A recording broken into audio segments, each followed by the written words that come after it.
I understood that the precise moment my life fell apart was also the moment it truly began. The paper in my hand felt like a death warrant, though it was merely a severance agreement, the sterile legal confirmation that 7 years of relentless effort, every late night, every compromised weekend, had culminated in this final, humiliating failure. I stood on a concrete curb near Guadalupe Street in Austin, the midday heat radiating up through the worn soles of my dress shoes, feeling profoundly empty. My chest cavity was a hollow, echoing chamber where a heart used to beat with ambition. Now, there was just the dull, throbbing ache of absolute obsolescence. I watched the traffic blur past, each car a self-contained unit moving toward a defined destination, while I was an anchor cut loose, drifting aimlessly into a suffocating, terrifying freedom. I couldn't breathe right. The air tasted like dust and defeat. It wasn't just the company, my highly successful, perfectly curated tech startup, that had collapsed. It was the entire identity I had meticulously constructed since my late 20s. I was Ethan Vance, the CEO who always had the answer, the guy who never needed saving. And now I was just Ethan, 35, standing at a dilapidated bus stop, holding the signed papers that proved I was nothing. The shame was a physical weight, pressing me down, threatening to crack the already fragile foundation of my composure. I'd spent years perfecting the art of emotional self-sufficiency, building an impenetrable fortress around my core. My control wasn't arbitrary, it was learned survival. My early 20s had been defined by chaos, by trusting the wrong people, specifically a fiancé who had walked out, taking not only half my savings but also my naive belief in permanent connection. That loss hadn't just hurt, it had fundamentally rewritten my internal code. Love, intimacy, vulnerability. They weren't rewards, they were liabilities. They were structural weaknesses that led to collapse. So I retreated, dedicating myself to metrics, logic, and professional success, where effort always yielded a predictable return.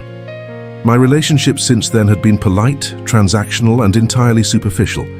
I preferred the sterile, manageable silence of my penthouse to the messy, unpredictable noise of genuine human intimacy. I had traded the potential pain of connection for the guaranteed safety of solitude. The motto carved into the bedrock of my soul was simple: never need anyone. And today, standing there, shattered by a purely professional failure, I realized the irony. My pursuit of perfect control had left me perfectly isolated. There was no one to call, no soft place to land, just the heat, the traffic, and the crumpled proof that even my fortified business life had been a lie.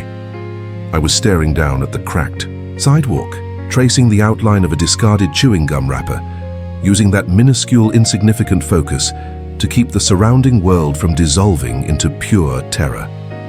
I was so deeply submerged in the black water of my own failure that I barely registered the shifting of feet beside me.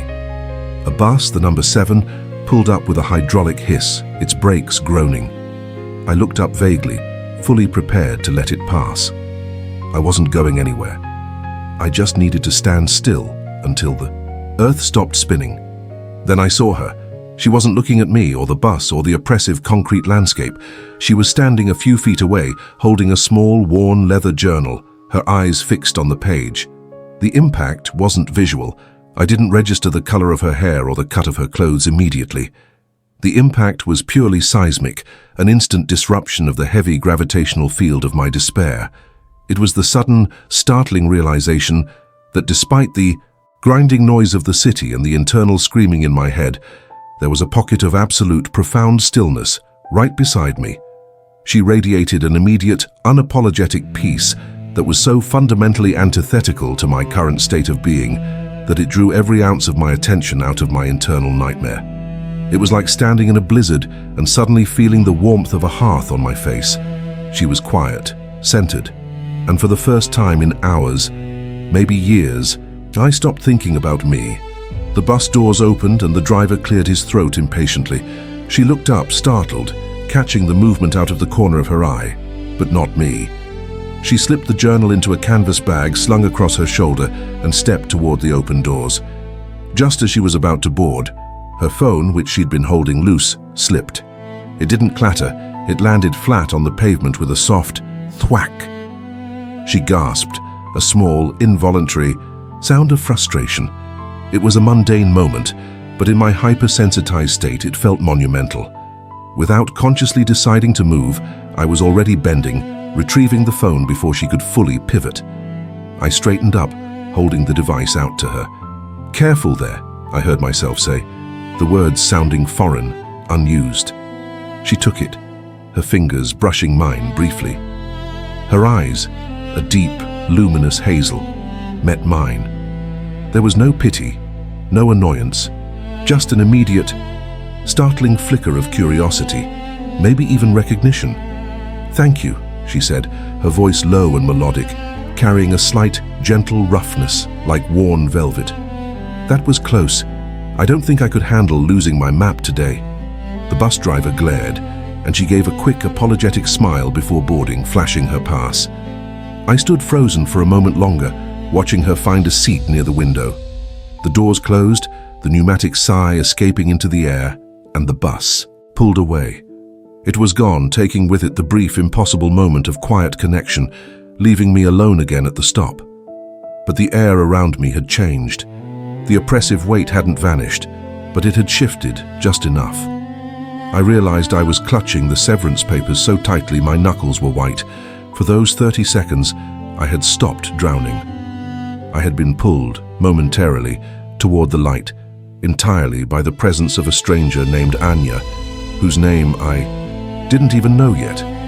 I didn't move for the next 10 minutes. I wasn't waiting for the next bus. I was trying to reconstruct the feeling, the strange, calming anchor she had provided. It felt ridiculous, illogical, a man who had just lost millions fixating on a moment of shared clumsiness with a woman at a bus stop. But the logic was simple. She had shattered the perfect isolation I was cultivating in my grief. When the next bus, the number 801, arrived, I boarded it without a destination in mind, just needing to keep moving, to chase the ghost of that unexpected connection. 2 days later, still reeling, still aimless, I was sitting in a dimly lit, high-ceilinged library cafe, trying to force myself to read a book on corporate restructuring when she walked in. It was impossible, the kind of coincidence my cynical, logical mind refused to accept. She scanned the room, the same canvas bag slung across her body, and headed straight for the small table tucked away in the back corner. She didn't see me, absorbed in the business of getting a coffee and finding her space. I watched her for what felt like an eternity, the book on my lap, forgotten. She settled down, pulled out the worn leather journal, and opened it. I couldn't move. The fear of disrupting this impossible second chance, combined with the pure terror of initiating human contact after years of avoidance, locked me in place. Eventually, I forced myself up. I approached her table, my heart hammering a chaotic rhythm against my ribs. "Anya," I said, the name just popping out, an intuitive guess that felt instantly right. She looked up, startled again, and then her eyes widened slightly in recognition. "The bus stop," she murmured, a genuine smile curving her lips. "The phone savior. Ethan?" I was stunned. "You remember my name?" "You signed the papers right before you helped me," she said, gesturing vaguely toward the spot on E. Guadalupe. "I'm good with signatures." She paused, her smile softening. "And I'm Anya. What brings you to this particular corner of existential crisis and overpriced lattes?" The bluntness of the question was disarming. I hadn't expected small talk. I'd expected polite withdrawal. But Anya had cut straight through the social armor. I felt a laugh bubble up, a real, spontaneous sound I hadn't produced in months. "Existential crisis, mostly," I admitted, pulling out the chair, opposite her before she could object. "And I seem to be perpetually lost since Tuesday." "Tuesday was a rough day," she agreed, leaning forward slightly, resting her chin on her hand. "Tell me about the lost part, Ethan. What map are you missing?" I expected to lie, to give the corporate boilerplate answer, just transitioning between projects, taking a much-needed sabbatical. But the words that came out were the simple, unvarnished truth. "I lost my company. I lost the Only thing I thought defined me. I don't know who I am when I'm not running the show. The confession hung heavy in the air, a raw, exposed nerve. I braced for the pity, the uncomfortable shift in her posture that signaled the end of the conversation. But Anya didn't pity me. She nodded slowly, her expression thoughtful, deeply present. Ah, the identity shed. I know that feeling. It's terrifying when the anchor you chose turns out to be made of styrofoam. She picked up a pencil and tapped the edge of her journal lightly. But maybe it wasn't the anchor that was wrong. Maybe it was the body of water you were trying to navigate. That was the moment the world truly recalibrated. She didn't try to fix me, didn't offer platitudes about new beginnings or learning experiences. She offered observation, understanding, and the most immediate sense of profound safety I had ever experienced. We talked for 3 hours. We covered everything from the absurdity of Austen's tech bubble to her work as a freelance editor who specialized in forgotten historical biographies. She spoke of her passion for finding the quiet dignity in obscured lives, and I spoke, haltingly, about the crushing pressure of always having to project strength. With Anya, the iron cage I'd built around my heart didn't feel necessary. She wasn't looking for success. She was looking for truth. We shared secrets that day. I confessed the depth of the betrayal from years ago, the fear that still gripped me about dependency. She, in turn, confessed her own fear, the paralyzing anxiety that her work, which she loved, wasn't substantial enough, that she was floating through life without leaving a tangible mark. We weren't solving each other's problems. We were simply bearing witness to the hidden vulnerabilities. The chemistry wasn't a flash fire of superficial attraction. It was a slow, deep combustion of intellectual and emotional resonance. I wasn't just attracted to her, I was seen by her, and in her presence the shame of my recent failure seemed to shrink to a manageable size. Our connection deepened rapidly, fueled by a shared understanding that life was complex and required honesty. We spent the next few weeks glued together, navigating the city's quiet corners. We talked late into the night, exploring the contours of our histories. I found myself smiling more, not the practiced, professional smile, but a genuine, light-hearted curve of the lips. I started relaxing my grip on the future, focusing instead on the exquisite texture of the present. But the fear, my oldest and most loyal companion, never fully departed. The closer Anya and I became, the more terrifying the possibility of loss became. My trauma told me, the higher you build the wall, the harder the fall. I started finding excuses, a late meeting with a lawyer, a sudden need to catch up on solitary work. I started prioritizing my distance, convinced I was protecting myself when in reality, I was protecting my long-held pain. One Saturday evening, we were walking through Zilker Park, the air thick with the scent of mown grass and twilight. We hadn't been fully present with each other all day. I had been withdrawn, my responses curt, my eyes constantly checking my notifications, a habit I thought I'd broken. Anya finally stopped, turning to face me fully. Fading sunlight illuminated the seriousness in her eyes. "Ethan," she said, her voice quiet but firm, "I need you to tell me what's happening. You've been receding. Are you leaving?" The question hit me like a physical blow. Leaving? I couldn't imagine leaving her. But I also couldn't imagine staying and risking the inevitable heartbreak that my past convinced me was coming. "It's not you," I mumbled, resorting to the most cliché, useless defense. "It's me. I don't do this well, Anya. I don't know how to trust this much. The deeper we go, the more I feel like I'm standing on the edge of something dangerous. I spent years making sure I could never be hurt like that again, and now, suddenly I feel exposed, utterly and completely exposed." Her expression remained steady, free of judgment. "Exposure is where growth happens, Ethan. But I need you to be honest. Is this about us, or is this about the ghost of your past? Because if you're building a fortress against a trauma that happened 5 years ago, you're not protecting yourself now. You're just walling me out." She took a step closer, her voice dropping to an intense whisper. "Tell me what you need to feel safe. Tell me the worst possible scenario you're imagining, and let's look at it together.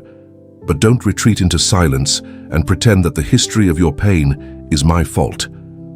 Her challenge, rooted in such profound clarity and acceptance, shattered my defensive posture.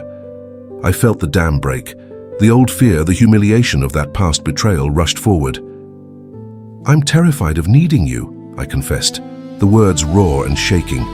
"I'm terrified of depending on your presence and then watching you walk away, proving that my strategy of isolation was the right one all along. I can handle the loss of a company. I can't handle the loss of this connection." I looked away, swallowing hard. "I'm not the safe bet, Anya. I'm messy and I break things and I push people away." She didn't flinch. She reached out, her hands resting lightly on my arms, grounding me. "You don't break things, Ethan. You're trying to heal. And I am not a business contract you can breach or a past wound you have to endure. I am a choice. And I choose to stay even if you are messy.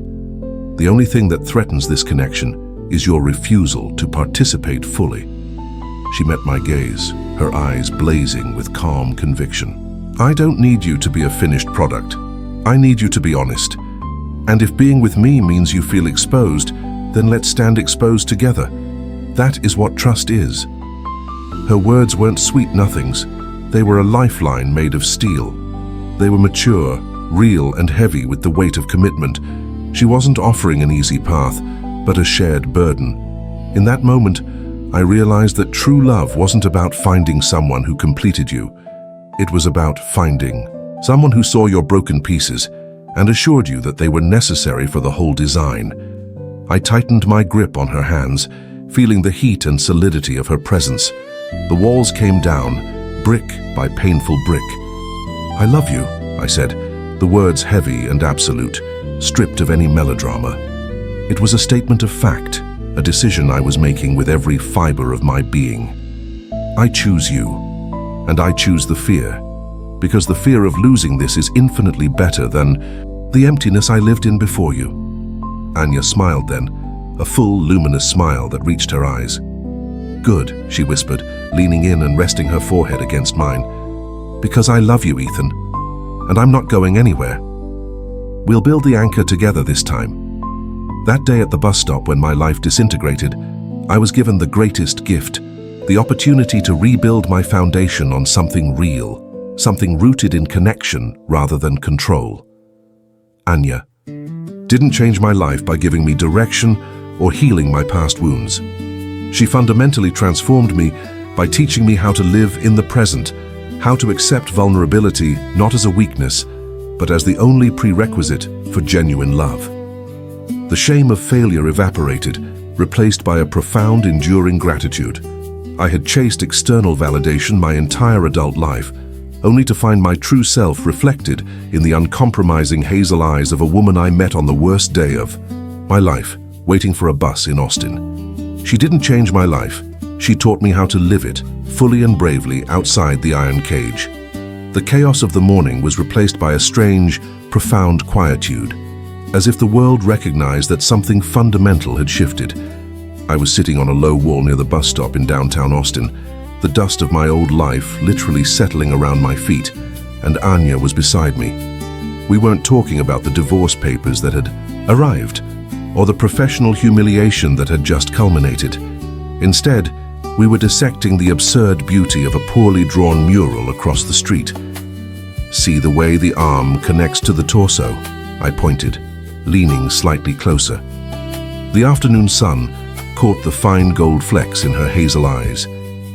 It's anatomically impossible, yet somehow that clumsiness gives it a kind of brutal honesty. Anya turned her head fully towards me, and the casual nature of our small talk felt like the safest shelter I had ever known.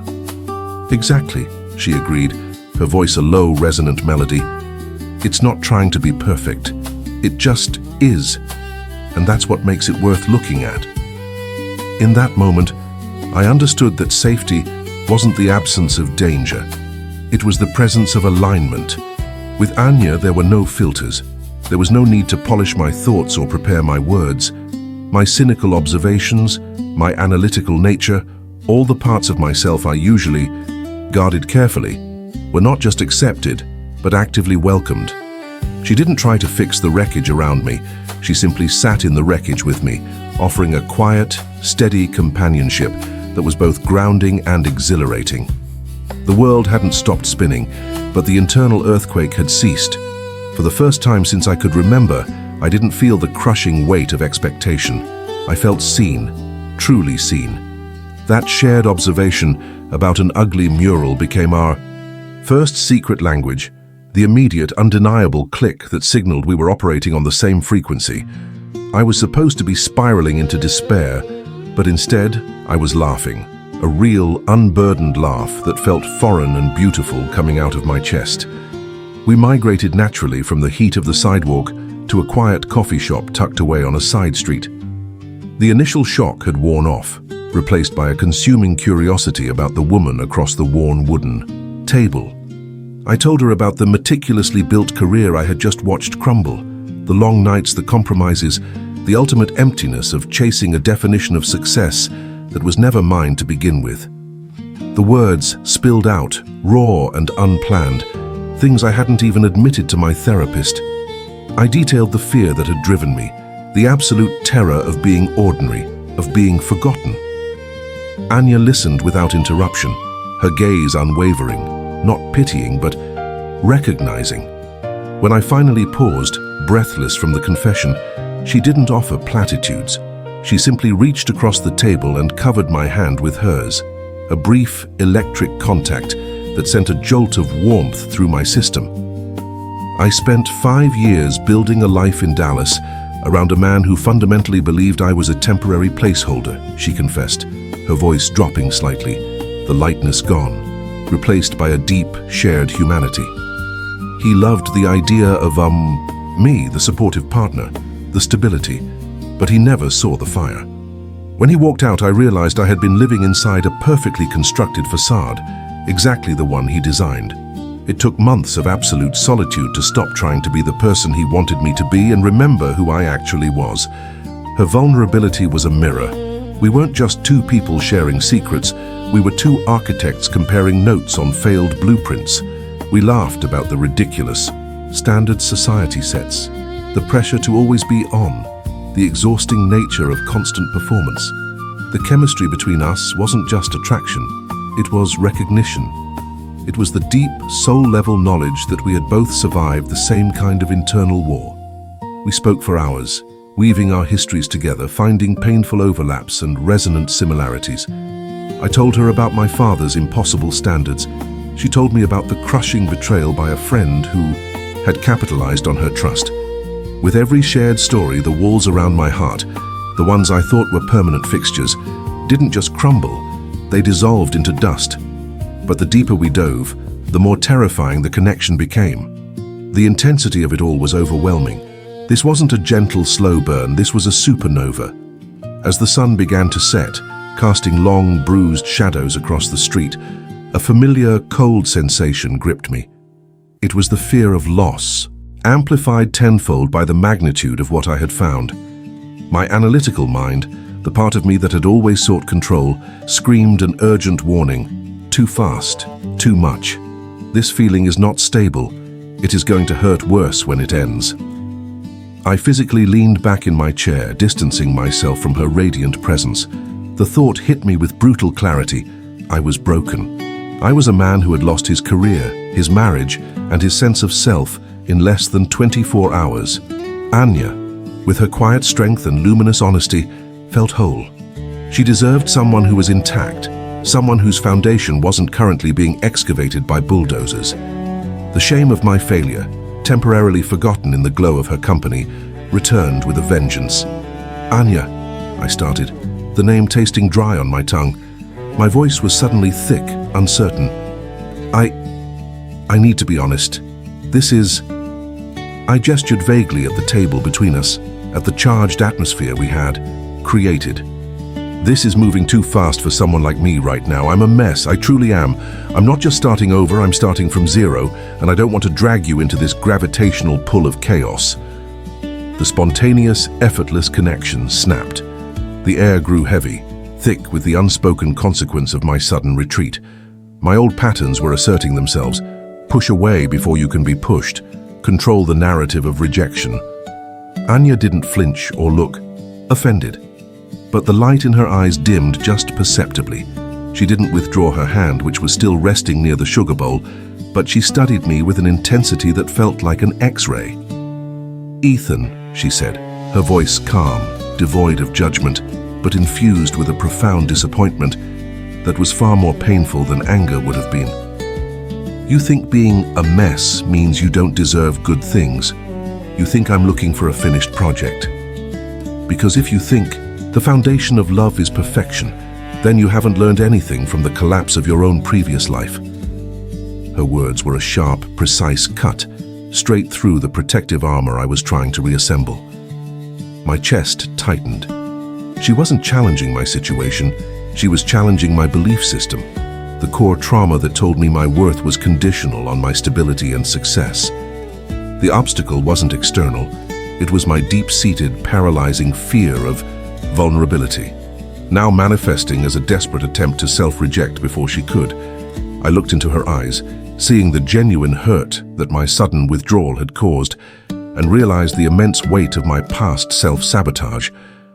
I had just found the one person who saw my wreckage and offered to help build something new, and my instinct was to run screaming. The tension was agonizing, resting entirely on whether I could push past decades of emotional training and choose courage over the safety of isolation. I felt the sting of her words, not as an attack, but as a painfully accurate diagnosis. I slowly lowered my gaze, then met hers again, the fight draining out of me like air from a punctured tire. Her disappointment was a heavy cloak, but underneath it, I could sense something else. Patience. An almost terrifying, unconditional acceptance. "You're right," I whispered, the admission tasting like ash and liberation simultaneously. I'm terrified of bringing someone else down with the wreckage. It's a lot, Anya. It's not just failure, it's an emotional vacuum I didn't realize I was operating in until I met you and suddenly felt something again. The confession hung in the air of the bustling coffee shop in Brooklyn, but for us, the sound had muted to a distant hum. She didn't smile. She didn't rush to reassure me. Instead, she reached across the small, scratched wooden table, and for the first time, her fingers brushed mine, resting gently near the sugar bowl. It wasn't a demanding touch, just a grounding presence. "The weight of the past isn't a contagion, Ethan," she said softly, her eyes holding mine steady. "It's just history. And history is heavy, yes, but it's also finished. We are sitting here now, and I choose to be here." That simple declaration, "I choose to be here," was the security I hadn't known I desperately craved. It wasn't about being fixed. It was about being seen in the process of repair. The chemistry between us wasn't a sudden blinding flash.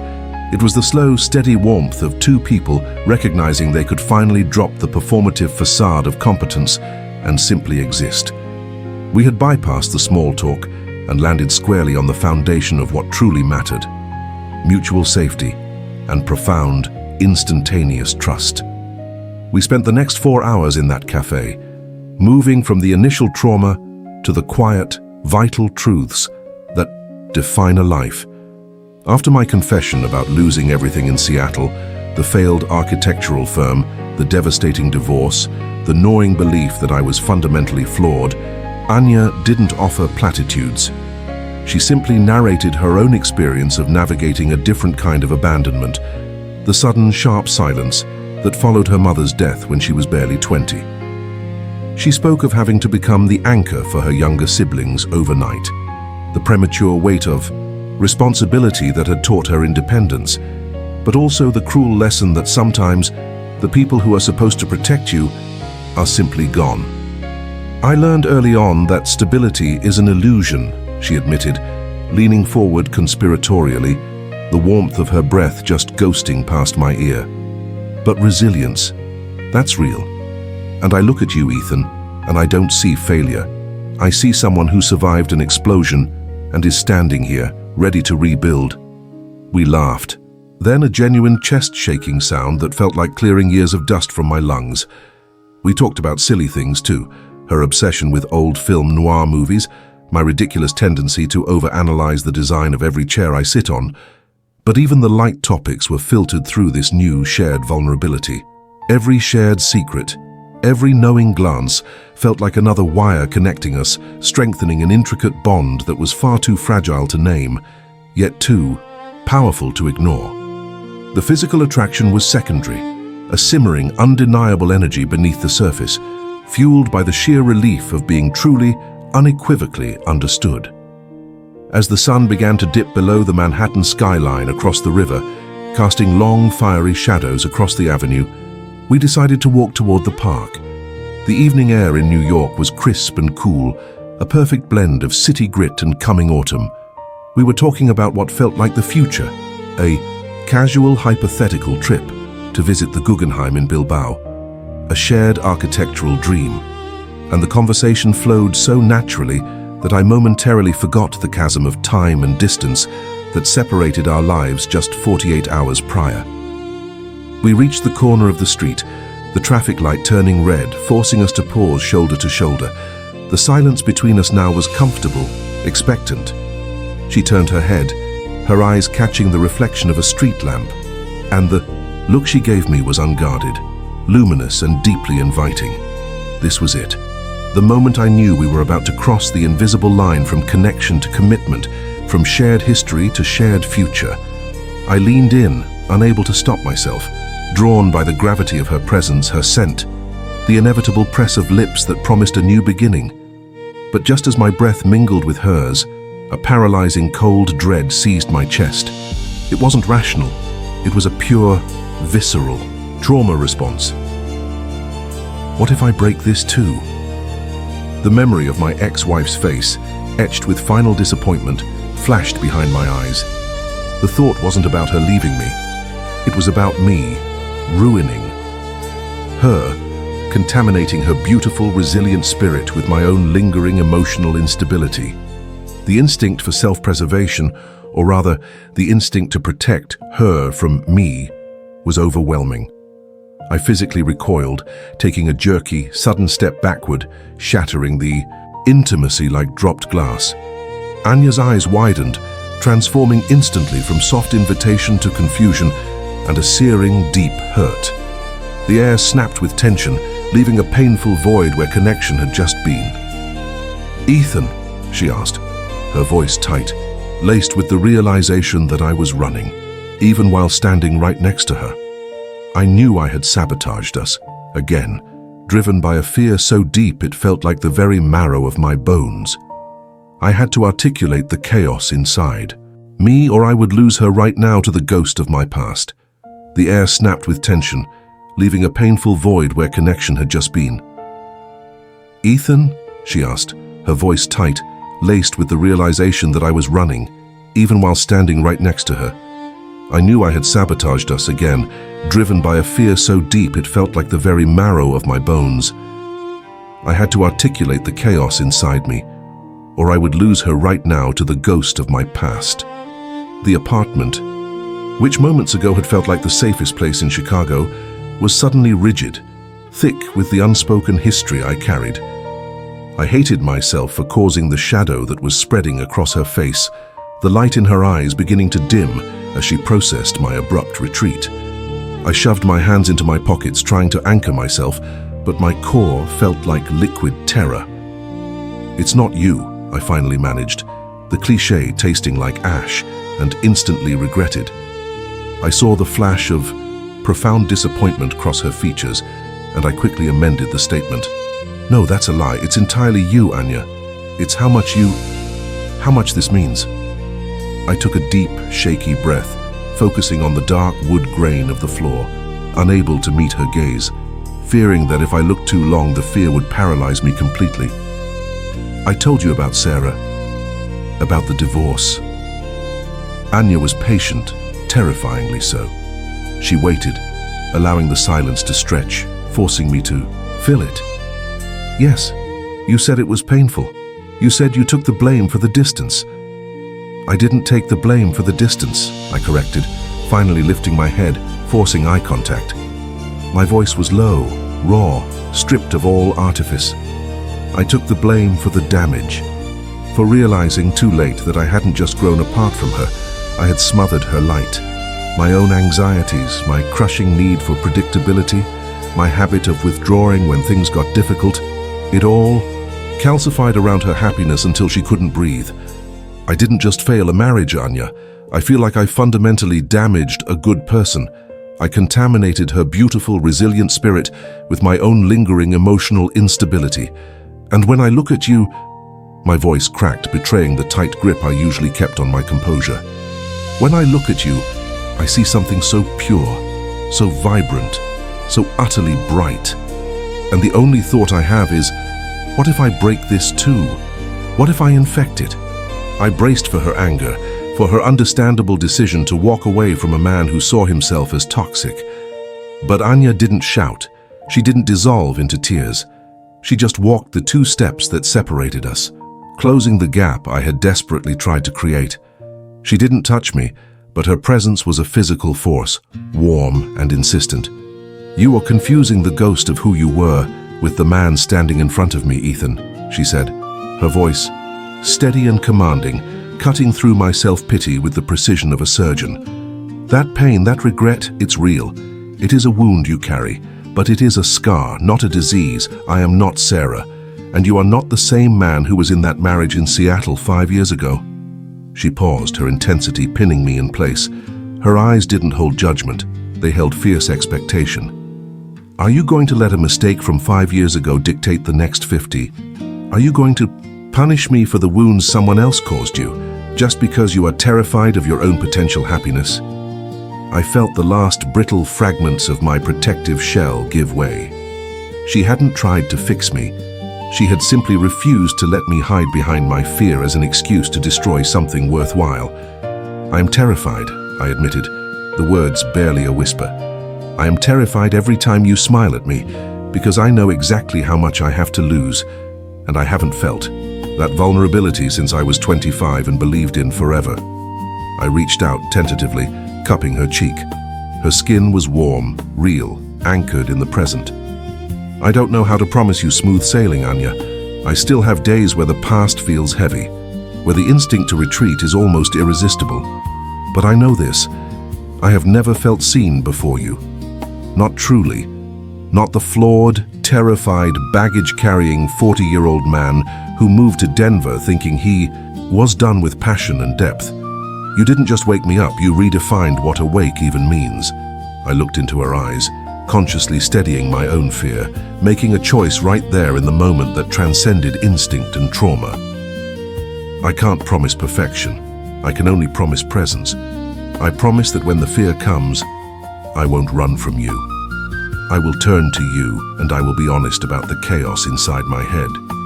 Because losing you, the anticipation of that loss, is far more painful than the risk of failure. I choose the risk, I choose you." She leaned into my hand, closing her eyes for a moment, a tiny, almost imperceptible tremor running through her.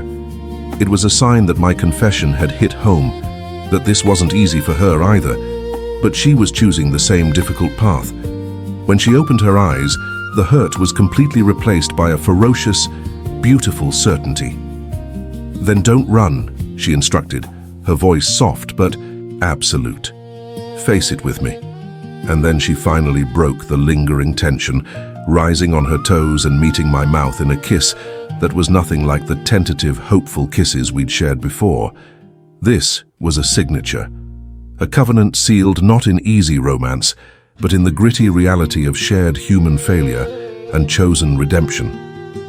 We spent the rest of the evening not moving past the heavy conversation, but burrowing into it, rebuilding the shattered pieces of intimacy with solid, honest material.